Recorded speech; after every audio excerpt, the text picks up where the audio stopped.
ఏంద్రా ఇక రా ఏం తెచ్చిండు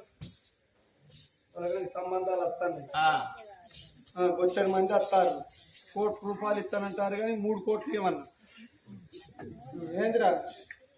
ఇవ్వమనంరా ఎటు బాబేడి ముసలోడు దొరికివేడు బాబు తీసుకొని పోదా ఎటు కొన్నారు పెద్ద 5 పెద్దవలసలు తీసుకొని రా పెద్దవలసలు ఎందుకురా గొల్లొల్ల పిల్ల అట వాళ్ళది గొల్లగూడెం అట యశోదరాని అట నేను పెళ్లి చేసుకుంటా ఏంటి పెళ్లి చేసుకుంటేనే గొల్లొల్ల పిల్లనా ఎడ కలిసింది కట్ట మీద నీ ఈత పోయిన కాడ ఆమెను చూసినా లవ్ చేసినావా లవ్ అంతే లవ్ పాడవాడో కొవ్వు ఎక్కువ అయినా నీ లవ్ పాడవాడా ఏమి లవ్రా నీకు నేను చేసేది నువ్వు చూసేదేంద్రా అగో మీరు అందరు రారు మా పెళ్లికి మాట్లాడదాం రారు అందరు రారు అంటే ఇప్పుడు చేసుడేనా అందరు రమ్మంటానే చేస్తా నేను చేస్తాను అనుకుంటారా ఇప్పుడు రావా నేను చెయ్య నువ్వు చేయకుంటే ఇక్కడ గ్రూప్ సంఘాలు ఎన్ని ఉన్నాయో నాకు తెలియదు ఇక అందరి దగ్గరికి పోతా ఈ గ్రూప్ లో అందరినీ కుప్పేస్తా ఇక మా అవ్వ నాకు పెళ్లి చేస్తలేదు అని చెప్పి అందరితో చెప్తా ఏ సంఘం ఏం చేయాలి ఏ సంఘం ఏ సంఘం అన్ని సంఘాలే కానీ ఏ సంఘం ఏం చేయాలి చెప్పేది ఇంత ఇక ఎన్ని సంఘాలు ఉన్నాయో ఈ గ్రూప్ సంఘాల వాళ్ళు అందరు వస్తారు మన ఇంటి ముందు టెంట్ వేస్తారు ధర్నా చేస్తారు ఆ పొలం తీసుకొస్తారు ఆ పొలకు నాకు పెళ్లి చేస్తారు అయ్యా సంఘాలు వచ్చి ధర్నా చేసి ఇంటి ముందు టెంట్ వేసి ముచ్చట పెట్టి చేస్తే నేను చేస్తానా చేయకపోతే ఏం చేస్తారా ఏం చేస్తాను ఏ సంఘం ఏం చేస్తాను నువ్వు గట్ట తెగపడ్డాక నీ శిఖ వరిగిస్తాను అక్కడ కూడా బాగుంటుందా అంటే అయ్యో గ్రూప్ సంఘాలు కలుసుకున్నాక కాందే ఉన్నది నిజంగా నేను గుండు వడిగిస్తారు సున్నం బొట్ట వడిగిస్తారు ఊరంతా చెంపుతారు కట్టగాడి మీద సంఘం చెప్పంగినకపోతే ఆ పని చేస్తారా అంటే ఇంత బలం ఉంటుందా ఉంటుంది చేసుడే నువ్వు ఇట్లా చేస్తావా నేను పోయి గ్రూప్ సంఘాలలో కొడుక నేను అవ్వను కాదారా నేను కాదంటే అన్నారా చేయనంటే అన్నారా పైసలు పోవడాలు ఉంటాయి పోతే పైసలు మనకు లెక్కారా అది నువ్వు ఏ సంఘానికి వెళ్ళాలి పైసలు ఎందుకురా మనకు ధనం ఉన్నది ఏంటి ఉన్నది బంగారం ఉంది అన్ని ఉన్నాయి కొడుక సచ్చినాడు మీద పెట్టుకొని సత్తామరా అందు కొడుకు చేసుడే గొల్లల పొల్లని చేసుడే చేసుడే కొడుక నువ్వు ఇంట్లో రెస్ట్ తీసుకో ఎందుకంటే ఈ 2-3 రోజులు ముహూర్తాలు మధ్యలేవాట సోమవారం బుధవారం అన్న పోదాం కొడుక నీకు తప్పకుండా అదే పొల్లనిచ్చి లగ్గం చేస్తానన్నవి ఆగో తల్లి మాటలు నమ్మిండు పిల్లగాడు మా మణికేంద్ర మహారాజు నిజమే అనుకున్నాడు ఇంతకు వాడు వెళ్ళిపోయినాక మనసు లోపల ఏమనుకుంటున్నదే రత్నమ్మో ఇన్ని రోజుల బట్టి నా కొడుకు కోట్ల వరకట్నం తెచ్చే కోడల్ని రావన్ననే 6 నెలల పిల్లప్పుడే మా అన్నగాని బిడ్డను చంపించిన నామగడు తీసుకుపోయి పొల్లని చంపిండు లోకానికి తెలివర్నా అని పిండి బొమ్మని చేసి లోకాన్ని నమ్మించిన మా అన్న మా వదిన 12 ఏళ్లకు తిరిగెత్తే పొల్ల చచ్చిపోయిందని చెప్పిన వాళ్ళు ఏడుకోపోయిండ్రు ఎన్నో చచ్చిండ్రు నా కొడుకు కోట్ల వరకట్నం తెచ్చే కోడలు రావన్నని నేను చూస్తే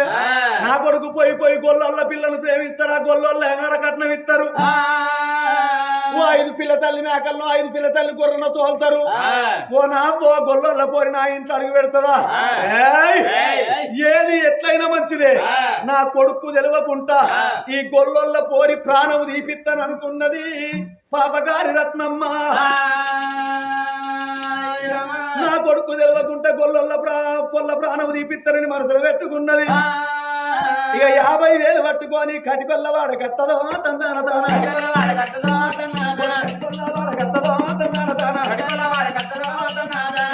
కడిగిలాలో చెప్పుతున్న ఒక్క మాట కడిగిలాలా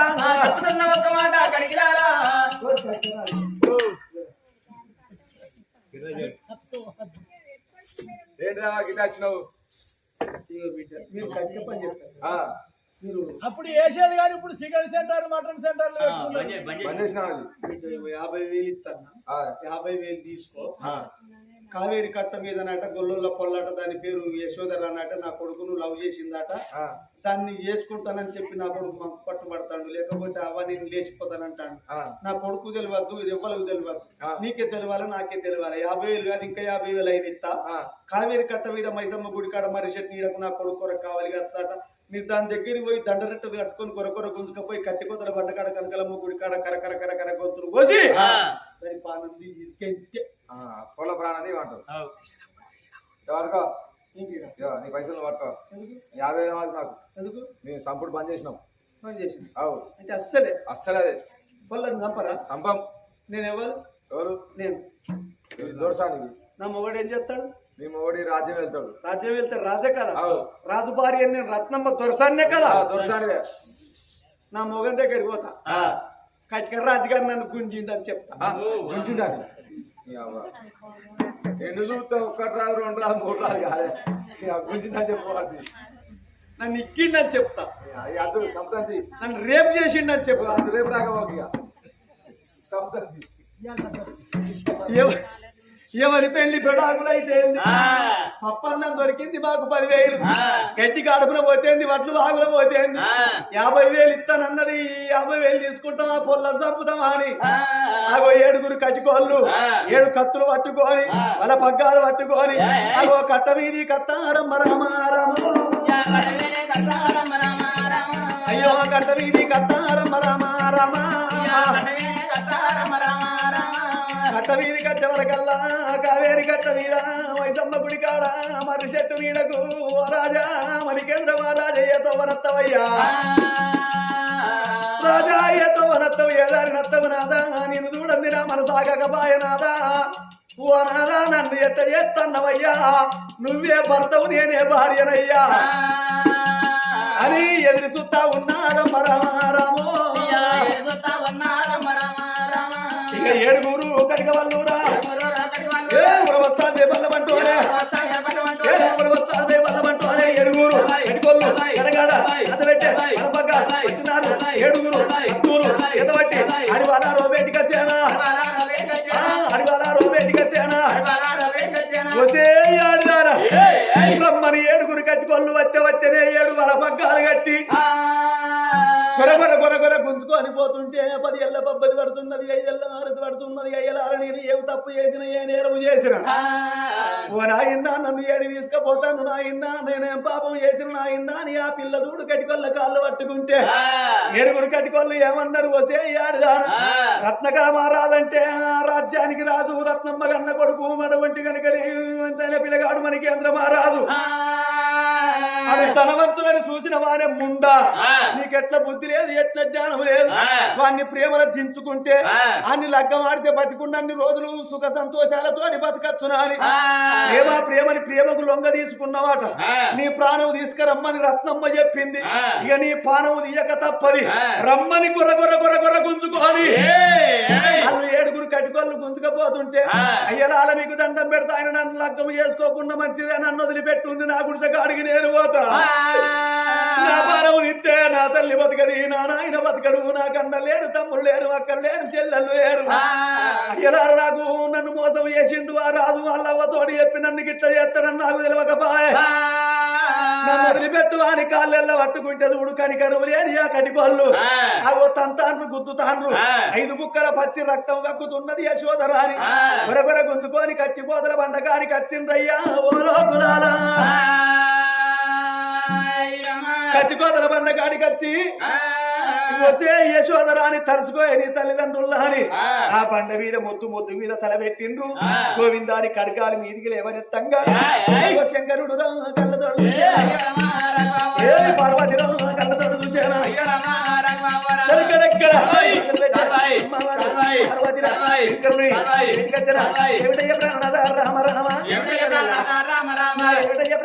రామ రామ నాలోకాల శంకర అఖిలండ కోటి బ్రహ్మాండ నాయకుడవయ్యా నారు వస్తాడు నీరు వస్తాడే నారు వస్తాడు చూడు ప్రాణనాథ నీ వరాన పుట్టినాడు ఓనాదా వరాన పుట్టినాడు ఓనాదా శంకర అదిగో నీ వరాన పుట్టింది యశోదరా అని పానం పోయే కాలం వచ్చింది నువ్వు నారు పోసినో నువ్వే నీరు పోసటో నువ్వే ఎట్లనన్న చేసి ఆ బిడ్డ ప్రాణాన్ని కాపాడు అన్నది ఆ పార్వతమ్మ లోకాల శంకరునికి గుండెలకు వెళ్ళు అన్నయి కార్యాలు జల్లు అన్నయి బామా కులంగి కుల సఖియ మగువా నా భార్య పార్వతి అడిదాక పోలం రమ్మన్నాడు పార్వతి నింపడి పెట్టుకోని అక్కడ మాయమా ఇక్కడ ప్రత్యక్షమాయ కటికొల్ల ముందర ప్రత్యక్షమైన శంకరుడు పిరికడు వీధి చేత బట్టి కటికొల్ల మీద ఓడితే ఇక్కడోళ్ళు అక్కడ శిలారౌతులైపోయిండు ఇక్కడోళ్ళు అక్కడ నిలబడిపోయి బండలైపోయిండు ఆ బిడ్డాను కళ్ళ దూసే సంగమయ్యో బిడ్డాను కళ్ళ దూసే సంగమయ్యో ఏమిటమ్మ కన్న బిడ్డానా వీటో ఎవరనుకున్నావే ఎవరనుకున్నావు బిడ్డ ఏమనుకున్నావు నా బిడ్డ యశోద నువ్వు పార్వతి పరమేశ్వరులమే దిగి వచ్చినాం నా బిడ్డ నిన్ను కాపాడుకున్నాం రావే బిడ్డ అని అదరకించి బుదరకించాలని నేర్పులు నేర్పినటువంటి ఆ బిడ్డను లక్కువ చేసుకొని ఆ బిడ్డను తీసుకొని కావేరమ్మ చెరువు కాడికి కట్ట మీదకి వచ్చిండ్రు మర్రి చెట్టు కాడికి వచ్చిండ్రు ఆ మర్రి చెట్టు మండ కింద ఆ బిడ్డను కూర్చుండబెట్టి ఆ యశోదరాన్ని చూడంగా ఆ ఇతరాలు మొగలు నిజమైన తల్లిదండ్రులు శివసేన రాజు సీతాలదేవి ఆనాడు ఊరి పెట్టుకొని సావలేదు అలా కండలు కాకుల పాలైపోయినాయి శిల్పలు శివల పాలైపోయినాయి రక్తం రాళ్ళ పాలైపోయింది అటువంటి భార్య భర్తల బొక్కలే ఊగులాడబడుతున్నాయి ఆ మండకు అస్థి పంజరాలు ఊగులాడబడుతుంటే ఆ బొక్కలు తీసుకొచ్చి ఆ బిడ్డ ముందర పెట్టి అగో భగవంతుడు తలుసుకున్నాక కాంతంటూ ఏమి లేదు ఎందరి మహిమలో దొరికినా ఎవరాడ రాజన్న మాయల వలకు దొరికాయి ఆనాడు పిరికడు వండారి పట్టిండు ఆ బొక్కల మీద కొడితే బొక్కకు బొక్కదికి ఎముకకు ఎముకదికి కండరాలు పుట్టి అటువంటి రక్త నాళాలు పుట్టి ఆ ఇతరాలు మొగలు ఎప్పటో ఏర్పాటైతే ఆనాడు లోకాల శంకరుడు శివ జ్వాలల్ల చేయి పెట్టి అల్ల జీవనాలు తీసి ఎవర పొందిన వాళ్ళ జీవేసి అగో పునర్జన్మ ప్రాప్తి రస్తు అని నోటనంగానే ఆ భగవంతుని చూపున్నది ఆ భగవంతుని మహిమతోటి పండుకున్నోళ్ళు పక్క పొర్లిచ్చి లేచి కూసున్నట్టు భార్య భర్తలు ఇద్దరు లేచి కూర్చున్నరే ఓ తల్లులాలో ఆ భార్య భర్తలు లేచి కూర్చున్నారు శంకరుణ్ణి చూసిండ్రు పార్వతమ్మను చూసిండ్రు 10 ఏళ్ల పప్పది బట్టి ఓ శంకర అఖిలాండ కోటి బ్రహ్మాండ నాయక సత్యనోళ్ళను మమ్మల్ని ఎందుకు పుట్టించినవు తండ్రి మాకు ఈ పునర్జన్మను ఎందుకు ఇచ్చినవు తండ్రి ఈ పాపపు కండ్లకు మాకు మీరు దర్శనం ఇచ్చిండ్ర నాయన్న మేము ఎందుకు కొరకు బతకాలి ఏ రకంగా బతకాలి అని ఇతరాలు మొగలంటే చూడు శంకరుడు కిల్కర నవ్విండు ఓ బిడ్డ సీతాలదేవి ఓ కొడుక శివసేన రాజా మీరెందుకు చచ్చిపోయిండ్రు ఎట్లా చచ్చిపోయిండ్రు అన్నాడు అంటే అప్పుడు ఏమన్నాడు ఓ శంకర నా చెల్లె శివ నా చెల్లె రత్నమ్మ చేతులు నా బిడ్డ శివారాణిని పెట్టి మేము 12 ఏళ్ళు వనవాసం ఎగినాం 12 ఏళ్ళు వెళ్ళినాక నా చెల్లె దగ్గరికి పోయినాం నా బిడ్డ 6 నెలల పొల్లప్పుడే చచ్చిపోయిందాట ఇక నా బిడ్డే పోయినాక మేమేండు ఎందుకని మేము వచ్చినాం ఇక్కడ ఉరి పెట్టుకొని చచ్చినాం అని వాళ్ళ కష్టమేమో శంకరునికి చెప్పుకున్నారు ఆ మాట వింటున్నది అటువంటి యశోదవ్వ అయ్యో అయ్యో నాయన్న వీళ్ళు చచ్చిపోయిండ్రా ఆనాటి కాలం లోపల వీళ్ళ బిడ్డను చూస్తానికి వాళ్ళు ఊరు అటువంటి ఊరు దొర్రంగా ఇదే కావేరి కట్ట మీద నేనున్న వీళ్ళ కష్టం అడిగిన నా బాధ వాళ్ళు అడిగిన వాళ్ళ బాధ నేను అడిగిన నా దగ్గర ఉన్న అన్నం వాళ్ళకి పెట్టిన వాళ్ళ దగ్గర ఉన్న పన్ను పదాలు నాకు పెట్టిండ్రు వాళ్ళు బిడ్డ చచ్చిపోయిందని వచ్చి ఉరి పెట్టుకొని చచ్చిండ్రా అయ్యో నాయన్న మీ బిడ్డ చచ్చిపోతే మీరు చచ్చిపోయిండ్రా అయ్యా అని ఈ బిడ్డ ఏడుతుంది అప్పుడు శంకరుడు ఏమంటాడు ఏ శివసేన నీ బిడ్డ దావలేదు ఇదే నీ బిడ్డ శివారాణి ఇదే అని ఆ లోకాల శంకరుడు అన్నప్పుడు ఓ నాయన్న ఈ బిడ్డ నా బిడ్డ ఎందుకైతుంది ఈ గొల్లొల్ల బిడ్డ ఈ బిడ్డకేం కష్టం వచ్చింది నాయన్న నాడు మా బిడ్డ కొరకు మేము రాంగకి కన్నె కలిసింది కింద బుక్కడ అన్నం పెట్టింది ఈ బిడ్డకేం కష్టం వచ్చిందా అని వీళ్ళు అడుగుతా అంటే అరే శివసేన రాజ వీళ్ళు ఎవరో కాదు గొల్లొల్ల పిల్ల కాదు కొడుక నీ బిడ్డేరా నీ బిడ్డ శివారాణి ఓ బిడ్డ శివారాణిగా చెప్తాను విని బిడ్డ అని ఈ బిడ్డకు చెప్తాడు వాళ్ళిద్దరికి చెప్తాడు అరే శివ శివసేన రాజా నీ చెల్లె నీ నమ్మినవురా నీ చెల్లె చేతుల్లో పెట్టి వెళ్ళిపోయినవురా రాజ్యం దేశమంతా దానికి అప్ప చెప్పి కట్టుబట్టతోటి కారణతోటి నీ భార్య వెంబడి పెట్టుకొని వనవాసం వెళ్ళిపోయినాక 6 నెలలు దాదుకున్నది పాపకారి రత్నమ్మ నీ చెల్లె అగో ఇంటి రమ్మంటే ఇల్లంతా నాదే అన్నట్టు చేసింది తిన్నింటి వాసాలు లెక్క పెట్టిన విధము చేసింది చెల్లె అని నమ్మినవు గాని చేదు పీరకాయ నీకు తెలియలేదు అగో కొడుకు కోట్ల వరకట్నం తెచ్చే కోడల్ని రావాలి ఆ కోడల్ని రావన్నంటే ఇది అడ్డుగోడలో ఉన్న దీన్ని తొలగించుకోవాలి ఈ పోర్ని చంపించిందాన్ని కావన్నా అని మీ బావ చేతుల్లో పెట్టింది మీ బావ గుణవంతుడు తెలియకల్లోడు నీ బిడ్డను చంపలేదు ఇదే కట్ట మీద అగో మైసమ్మ గుడి ముందర వండబెట్టి నీ బావ వేయిండు నీ చెల్లెకు అబద్ధం చెప్పిండు కొడుక అగో అబద్ధం చెప్పినాక నీ చెల్లె నమ్మింది పిండి బొమ్మని చేసి లోకాన్ని నమ్మించింది అగో నీ బిడ్డ అటువంటి కనుక కావేరమ్మ కాసేట కట్ట మీద అంబాడుకుంటూ పోయి నీళ్ళల్లో పడే సమయం లోపల గొల్ల మల్లయ్య వచ్చిండు నీ బిడ్డను కాపాడిండు తీసుకుపోయిండు ఇంటికాడ మీరు పెట్టుకున్న పేరు శివారాణి గొల్లోళ్ళు పెట్టుకున్న పేరు యశోదమ్మ అంత మంచి పేరు పెట్టుకొని ఎంత మంచిగా సాదుకున్నారు వాళ్ళు కొట్టలేదు తిట్టలేదు కన్నోళ్ళు మీరే గాని సాదుకున్నోళ్ళు గొల్లోళ్ళు లేరా నా కన్న కొడుకో అని కష్టమంతా బిడ్డ కష్టమేమో తల్లిదండ్రులకు చెప్పిండు తల్లిదండ్రుల కష్టమేమో బిడ్డకు చెప్పిండు తల్లిదండ్రులకు దుఃఖమాగుదలేదు ఆ బిడ్డకు దుఃఖమాగుదలేదు ఆవుకు లేక కలిసినట్టు లేకకు ఆవు కలిసినట్టు ఆ బిడ్డ మీద పడి తల్లిదండ్రుల మీద పడి కన్న బిడ్డ కనగంటే పుట్టడు ఏడ్చిండు ఏడ్చి ఏడ్చి ఏడ్చి ఏడ్చి వాళ్ళిద్దరాలు మొదలు ఏమన్నారు నా బిడ్డోను ఇంతటి బిడ్డ అయినవా బిడ్డ మా చెల్లెను నమ్మి నేను వచ్చిన చెల్లెలు బిడ్డ నా బిడ్డ మా కష్టం అడిగిందా అని నువ్వు ఇక్కడ అన్నం పెట్టిందా అని నువ్వు నా బిడ్డ అని ఆ బిడ్డను అలాయి బలాయి తీసుకొని గుండెలకు కత్తుకొని శంకరా నా కళ్ళు తెరిపించినవు తండ్రి నా చెల్లె సంగతి చూడకపోతే నా చెల్లె ప్రాణం తీయకపోతే నేను శివసేన రాజునే కాదు ఉండరాదికిటువంటి చెల్లెళ్ళు ఈ లోకం మీద ఏ అన్నదమ్ములకు అని పడబడ పడపడ పండ్లు వరికి ఆ బిడ్డ నెంబడి పెట్టుకొని ఆ రాజు బయలుపోతున్నాడు అయ్యా వాళ్ళ సంగతి ఏమో అక్కడ ఉన్నారు శంకరుడు ఏమన్నాడు ఓ బామా పార్వతమ్మ మనం వచ్చింది భూలోకం పోయేది కైలాసం ఈ లోకం మీద పునీతులు పుణ్యాత్ములు ఎవరన్నా ఉంటే ఆతోడి కైలాసం పొద్దుతోడి వైకుంఠము తీసుకుపోదాం పుణ్యాత్ములకేమో స్వర్గము పాపాత్ములకేమో నరకము పుణ్యాత్ములు ఎవరున్నారో సూత్తనన్నాడు లోకాల శంకరుడు అని చేతులు అవల చూసుకునే వరకల్లా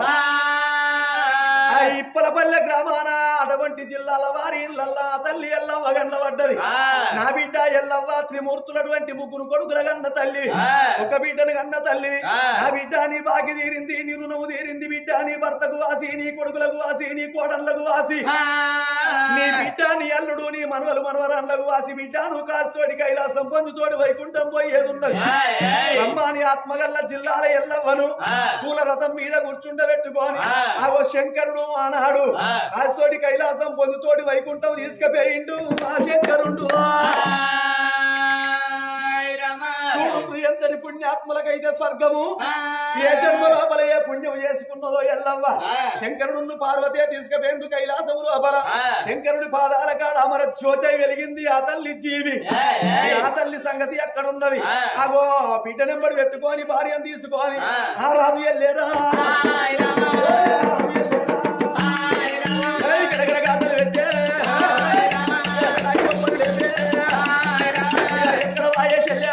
రామ రామ చెల్లె వేడికి రానే వచ్చే రామ రామ చెల్లె వేడికి రానే వచ్చే రామ రాజమహారాజు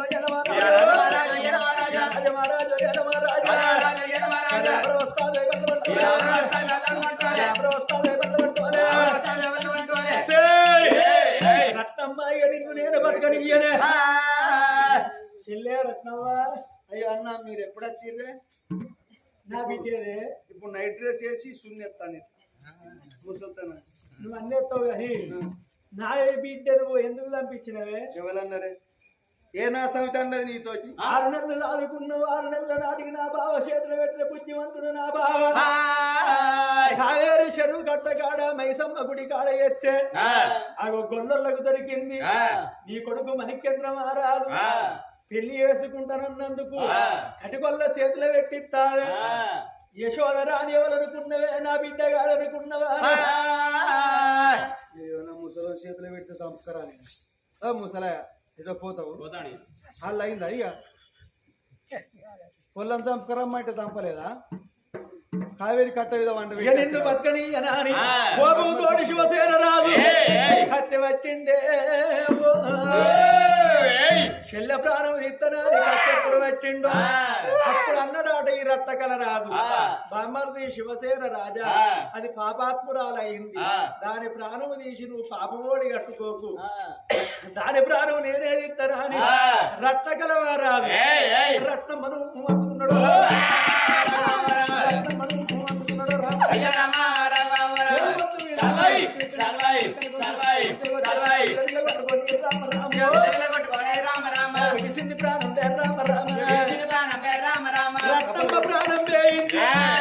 అప్పుడు మాత్రమైన ఊరవతల పొందబెట్టిండు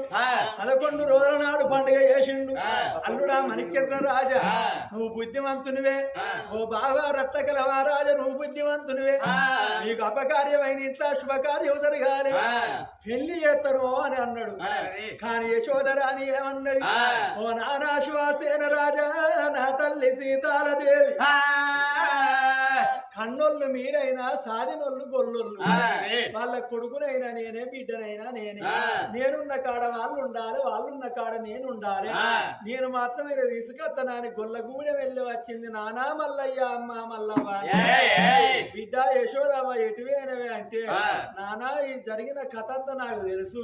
నన్ను అన్న నా తల్లిదండ్రులు నాకు కలిసిరు సాదినోళ్ళు మీరు నానా నేనున్న కాడ మీరుండాలి రేపు మంచాల పడితే ఇక్కడ అన్నం పెట్టే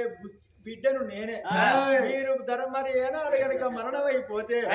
ధర్మంగా దానం చేసుకునే బిడ్డను నేనే అని గొల్ల మల్లయ్యను గొల్ల మల్లవని తీసుకొని ఇంటికెళ్ళి వచ్చింది ఆగో శివసేన పట్నం లోపల ఆకాశమంతరుగులు భూదేవరంత గద్దలు శిక్కుడాకు తోరణాలు శివ కంకణాలు మామిడాకు తోరణాలు మర్రి కంకణాలు గుందన బంగారి పోయలేసి మంగళల్లి ఎల్లి వచ్చి మైల పోలు పోసీరు సాగలి రాజన్న ఎల్లి వచ్చి ముచ్చాల పోలు పోసిండు వేద మంత్రాలు బ్రాహ్మణులు చదువంగ యశోదరానికి మన కేంద్ర మహారాజుకు ఎంతరో కూడినారో కూడా వాళ్ళే ఎడంత కూడిన రంగరంగ వైభవంగా లగ్గం నాగ వెళ్ళి వేసి బిడ్డ యశోదవ్వ మేము సచ్చి పుట్టినొల్లం రాజ్యమేలద్దు దేశమేలద్దు నువ్వే రాజ్యమేలు కొమ్మాని బిడ్డ యశోదవ్వను అల్లుడు మణికేంద్ర మహారాజును తీసుకొచ్చి కచ్చిరి మీద కూర్చుండబెట్టి రాజ్య పట్టాభిషేకం చేసిరయ్యా ఓ యశోదరాను మణికేంద్ర మహారాజు రాజ్యమేలంగ దేశమేలంగ పచ్చని పొలాలు పసందైన రాజ్యము నెలకు 4 వర్షాలు కురుస్తున్నాయి నేత్రమైన పంటలు వండుతున్నాయి 4 పాదాల మీద ధర్మదేవత నాట్యం చేస్తున్నది నాయన్న మనం చేద్దామంటే దరిద్రులు లేకుంటున్నాడు రాజ్యమేలటోడు ఏమనుకున్నాడు మరి అనాడు చూసినవా యశోదరానన్న పేరుతోటి ఎల్లేడు లోకము లోపల ఓ చరిత్ర నిలవాలనా అని రానున్న కాలము లోపల ఇది యశోదరాని చరిత్ర అని రాగి పత్రాల మీద రచ్చలు కొట్టి చీరయ్యా ఓ పెద్దలారా ఆ యొక్క పట్నం లోపల సహా కుటుంబం వాళ్ళందరూ చల్లగుండని